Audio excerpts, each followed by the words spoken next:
Hey folks, I recently went to a local retro themed toy and collectible show and brought home something that I'm really excited about. I wanted to share it with you.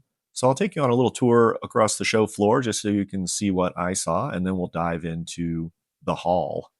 This show's definitely got that pop up flea market vibe. It happens a couple times a year, and I always try to pop in. I used to go to real flea markets back in the day. I'd buy everything from toys to BB guns, to butterfly knives. It's funny the things that you could find on those tables. I'm always on the hunt for G1 Transformers, and this particular show, I don't think Transformers is a huge presence, but it really only takes one great booth, and my spidey sense is always tingling. And even if I walk down empty-handed, the vendors are always so friendly and kind. I enjoy just meeting fellow collectors and kind of talking shop. And this show had a lot of Star Wars and Masters of the Universe. And then I ran into these Transformers and He-Man mashups. Those were pretty creepy, to be honest. They're interesting, I guess. It looks like a modern thing. But then I did find out what I was looking for and found a G1 shelf, and the Omega Supreme is eye-catching, but what stopped me here is really this brown and gold Dinobot knockoff next to Slag here. It's actually a knockoff of the Diaclone version of Sludge. And until this moment, I had never seen or held one in my hands. So that's definitely interesting.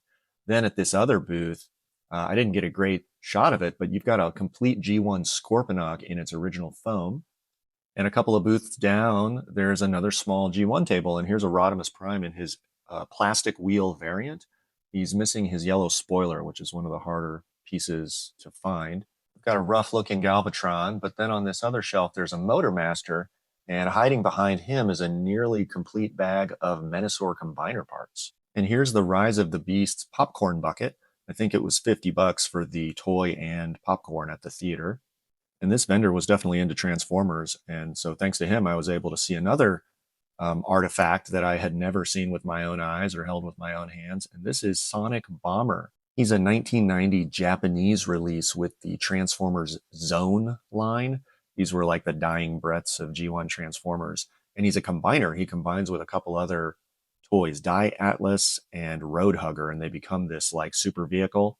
Go check on eBay right now what it costs to get a mint in box Sonic Bomber. So that was the toy show, and now I want to show you what I brought home, and it's this Prehistory Animal Prontosaurus with a P. That's the 1985 Taiwanese knockoff of the Diaclone Brontosaurus dinosaur robo, which we know as the G1 Transformer Sludge. And it's not common that a knockoff is more valuable than the real thing, but that is the case here. A prehistory animal is in the neighborhood of 5x the value of a comparable G1 Transformer Dinobot.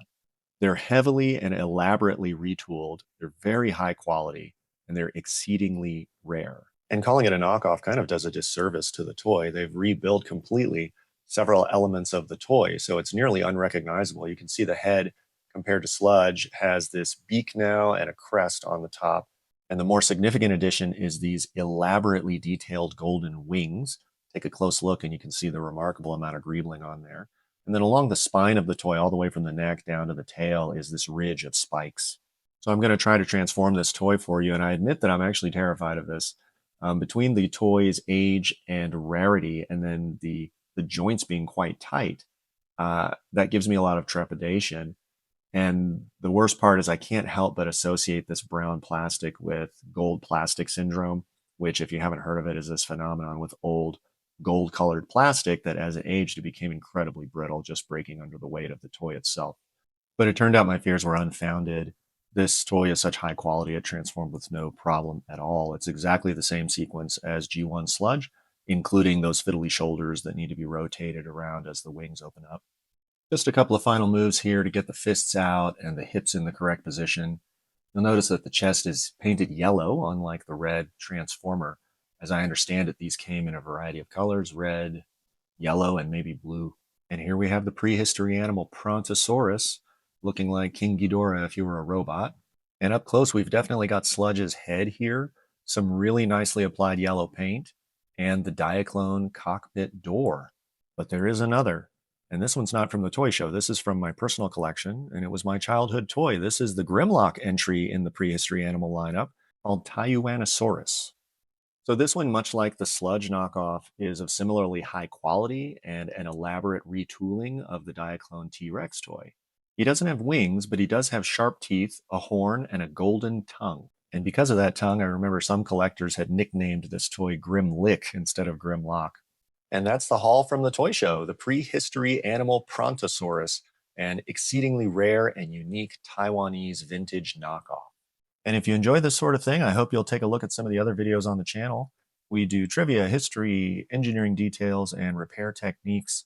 Let me know in the comments if you've ever found something unique and interesting at a toy show. I hope you found this information useful, and we'll see you next time.